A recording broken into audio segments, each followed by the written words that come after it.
Hello children, मैं आपका CP sir. मैं आज आपको ज्योग्राफी के chapter first India size and location से कुछ नए टॉपिक्स को डिस्कस करूंगा। यह इस चैप्टर का तीसरा पार्ट है, यानी कि इस तीसरे वीडियो में मैं आपको India and its connection to the world यानी भारत और इसका दूसरे देशों से संबंध तथा India and its neighbours Bharat और इसके पड़ोसियों के बारे में बताऊंगा। तो बिना समय बर्बाद किए हम आगे बढ़ते हैं। India and its connection to the world, यानी कि भारत और इसका दूसरे संसार से संबंध। तो पहला, जैसा कि आप जानते हैं कि हमारा जो देश है वो एक प्राचीन देश रहा है। यह ज्ञान, संस्कृति और सभ्यता का भी केंद्र रहा है। हमारे देश ने इस संसार को ज्ञान, ज्योतिष और भी बहुत सारे अच्छी चीजें दी हैं। जीरो का भी उत्पत्ति हमारे देश से हुआ और इससे संसार ने इतनी बड़ी बड़ी गणनाएं करना सीखी। तो इसके आगे हम लोग बढ़ते हैं कि जो भारत का जो कनेक्शन था, दूसरे देशों से संबंध था, वो कैसे था। तो पहली चीज में क्या, Indian land mass has a central location between the east and west Asia. जैसा कि हम जानते हैं कि प्राचीन समय में जब सी रूट की खोज नहीं हुई थी तो उस समय सारे देश संसार के वो एक दूसरे से स्थल मार्गों से या लैंड रूट से जुड़े थे। तो पहली चीज क्या है, इंडिया का जो लोकेशन हम लोग पढ़ चुके हैं। तो एक बार फिर से जान लेते हैं कि हमारा जो भारत देश है, इसका जो लैंड मास है यानी मुख्य भूमि है, ये एक तरह से सेंट्रल लोकेशन है। कहाँ पर, ईस्ट और वेस्ट एशिया में, यानी कि ईस्ट और वेस्ट एशिया के बिल्कुल बीच में स्थित हमारा ये देश है, जिसके कारण ईस्ट और वेस्ट दोनों तरफ के देशों से हमारा अच्छा संबंध रहा है। दूसरा जो विशेषता है हमारे देश की और इसके कनेक्शंस की, रिलेशंस की, वो ये है कि the trans Indian ocean route, यानी जो ट्रांस इंडियन ओशन रूट्स है वो क्या करता है, वो हमारी इंडिया को यूरोपियन कंट्रीज से जोड़ता है। कहाँ पर, वेस्ट साइड में, यानी कि वेस्ट साइड में हमारी इंडिया को ये जो ट्रांस इंडियन ओशन रूट्स हैं ये जोड़ती हैं और एशियन कंट्रीज से ईस्ट की दिशा में, यानी कि पूर्व की दिशा में जो एशियन कंट्रीज हैं उनसे जोड़ती है। यानी कि जो ये आपका जो the trans Indian ocean routes है ये भारत को दो अलग अलग दिशाओं में स्थित देशों से जोड़ता है।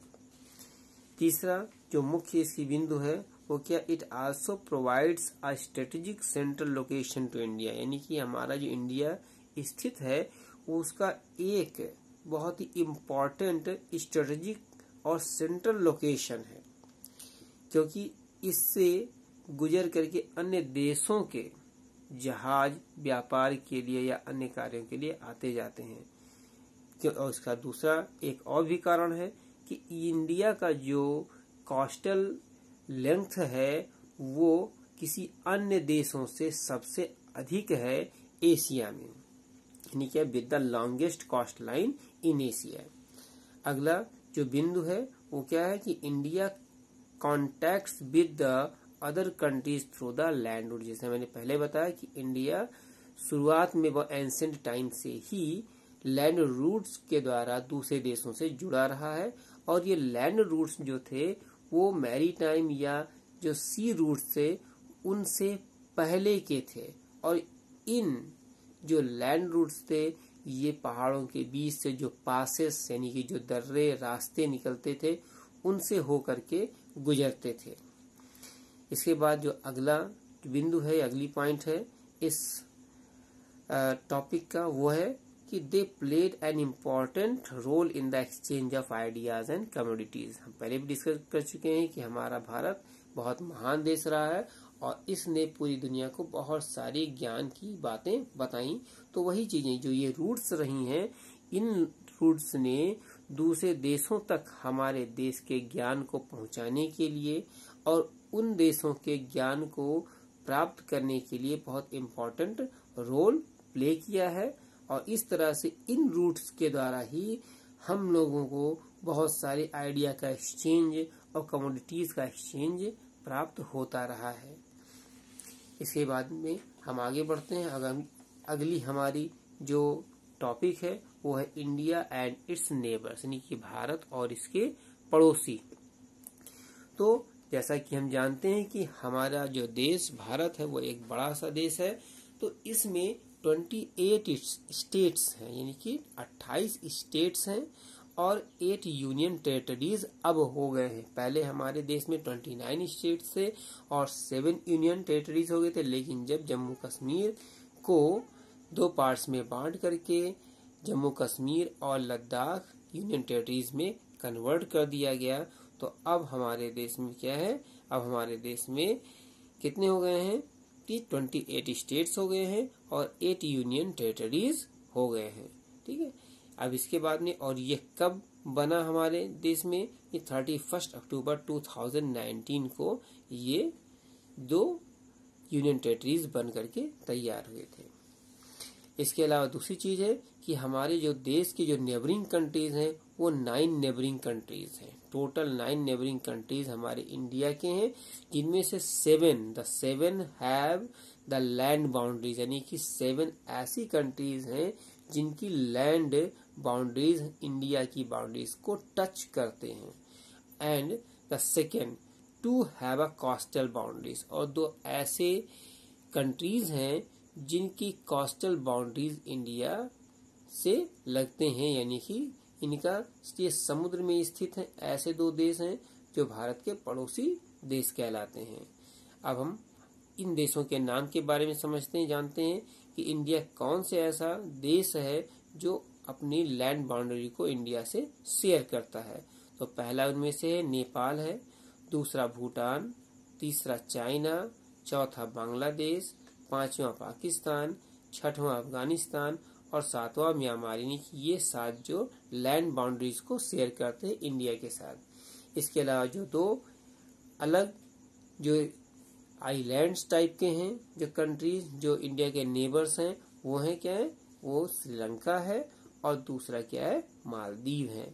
And these neighbouring countries are the island countries located in the south part of the India. Now they are separated from India by a narrow channels. और ये जो सी वाले जो हमारे नेबर्स हैं, यानी कि समुद्र में स्थित जो नेबर्स हैं, वो इंडिया से एक पतले चैनल यानी कि पानी की धारा द्वारा अलग हैं। और ये क्या है, इनमें से पहला है पाल्क स्ट्रेट और दूसरा है गल्फ ऑफ मन्नार, यानी कि ये दोनों जो है वो साउदर्न पार्ट यानी कि इंडियन ओशन में है। इसके अलावा दूसरी चीज और भी कि जो मालदीव आइलैंड है, ये हमारे कंट्री के यूनियन टेरिटरी लक्षद्वीप, जो लक्षद्वीप आइलैंड्स का ग्रुप है, उसके साउथ में ये लोकेटेड है। अब इन सब चीजों को हम एक बार अब मैप से समझते हैं कि हमारे जो देश के जो नेबरिंग कंट्रीज हैं वो कौन कौन से हैं। हमारे देश के जो नेबरिंग कंट्रीज हैं वो है पाकिस्तान, अफगानिस्तान, चाइना, नेपाल, भूटान, म्यांमार, बांग्लादेश, श्रीलंका और मालदीव, जिनमें से अफगानिस्तान, पाकिस्तान, चाइना, नेपाल, भूटान, म्यांमार और बांग्लादेश ऐसी कंट्रीज हैं, ऐसी नेबरिंग कंट्रीज हैं जिनकी बाउंड्रीज, लैंड बाउंड्रीज इंडिया की लैंड बाउंड्री से टच करती हैं। जबकि 2 ऐसे कंट्रीज हैं जिनकी लैंड बाउंड्रीज इंडिया को टच नहीं करते, यानी कि समुद्र में स्थित हैं। तो पहला उनमें से है श्रीलंका और दूसरा उनमें से है मालदीव, जो हमारे इस लक्षद्वीप आइलैंड्स के साउथ में लोकेटेड हैं। इसके अलावा पाल्क स्टेट क्या है, ये श्रीलंका और इंडिया के बीच का एक ये इस जगह को, जो ये समुद्री जगह है, इसको ही पाल्क स्टेट कहते हैं और उसी से थोड़ा सा आगे ये गल्फ ऑफ मन्नार कहलाता है। तो I hope that this video will be helpful for you and beneficial for you. So you also make your notes through these definitions. Thank you, students.